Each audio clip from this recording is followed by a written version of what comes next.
So in the previous lesson, we learned how to solve a quadratic equation or find the roots of a quadratic equation by using the quadratic formula.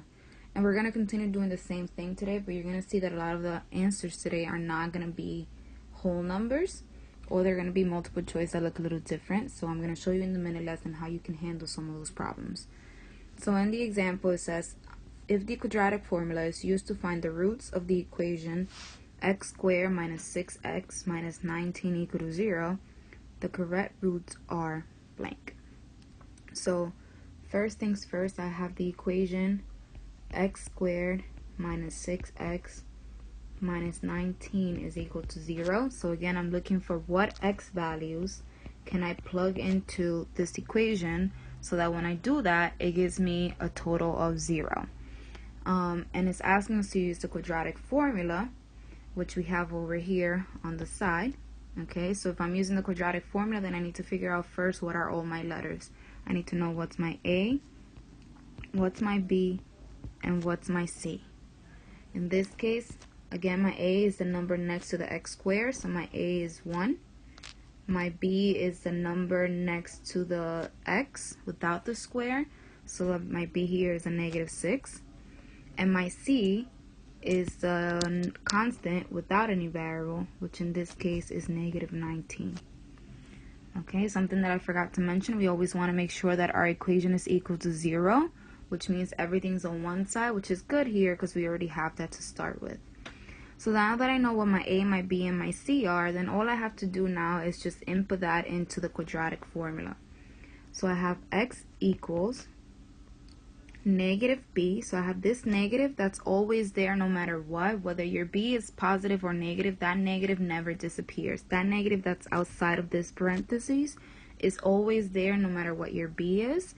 So I have negative and then my b inside, so negative 6 plus or minus the square root of b, which in this case is negative 6 squared.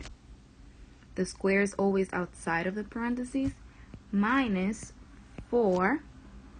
Remember that 4 and that minus is always there. So minus 4, parentheses A, which in this case is 1, times C, which in this case is negative 19.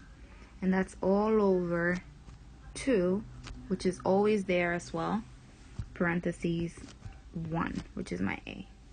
So now I go in my calculator, and again, remember that we do this twice. We do this first with the plus sign, then we go back and change it to a minus sign and do it again. Now, if you are having some trouble remembering how to do this, then just go ahead and watch the video for lesson 7, which shows you exactly how to do this in the calculator. Okay, so I'm just going to make this a little smaller. When I put this into my calculator, when I do it with the plus, when I do it with the plus, I get x is equal to 8.3, and I'm just going to round to nearest tenth because a lot of the problems today are going to ask you to do that. Nearest tenth means there's one digit after the decimal. Okay, so when I do it with the plus, I get 8.3, and when I do it with the minus, I get x is equal to negative 2.3, and again, I'm just rounding that to nearest 10. So that means that one of these 4 options here have to give me these two numbers. Okay, they look a little different than what we have here, right? I don't see an 8.3 or a negative 2.3. I don't see any decimals here. So all we have to do now is evaluate our 4 answer choices here and see which of these 4 answer choices is going to give us an 8.3 and a negative 2.3. So I have option 1, which is 3 plus 2 radical 7. And again, we do it twice because we need 2 different numbers. Sometimes it might give you the same number, but you still have to do it twice. Once with a plus and once with a minus. And I have 3 minus 2 radical 7. That's what that plus or minus means. It just means first you do the plus and then you do the minus. When I do 3 plus 2.7 in my calculator, I get 8.3. And when I do 3 minus 2.7, I get negative 2.3, which is exactly what we got when we calculated using the quadratic formula. So automatically I know that this is my answer because I got the exact same thing. I'm just going to show you that the other options don't work by showing you what we get when we do it, when we evaluate the other options.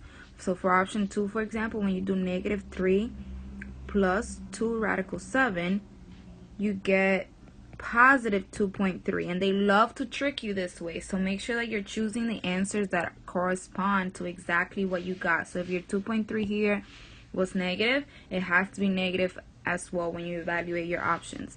And when you do negative 3 minus 2 radical 7, you get negative 8.3. So again, a way that they love to trick you. They have the same numbers, but the signs are different, which means that it's not the right answer. It has to be the exact same number with the exact same sign. If it's positive, positive. If negative, is negative. And then if you look at option 3, so that can be my answer. Option 3, you have 3 plus 4 radical 14, which gives you 18.0 if you round to the nearest tenth, and 3 minus 4 radical 14, which gives you negative 12.0 if you round to nearest tenth. And again, those are not even close to being the same numbers, 8.3 and negative 2.3. So that can't be my answer either. And when I do option 4 and I do negative 3 plus 4 radical 14, that gives me 12.0. And negative 3 minus 4 radical 14, that gives me negative 18.0, which again are nowhere near close to the numbers that we want. So I just evaluated these.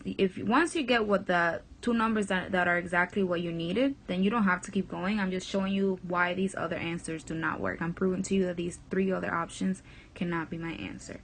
But since over here we got the same exact 2 numbers that we needed, 8.3 and negative 2.3, those are your roots. Those are your correct answers.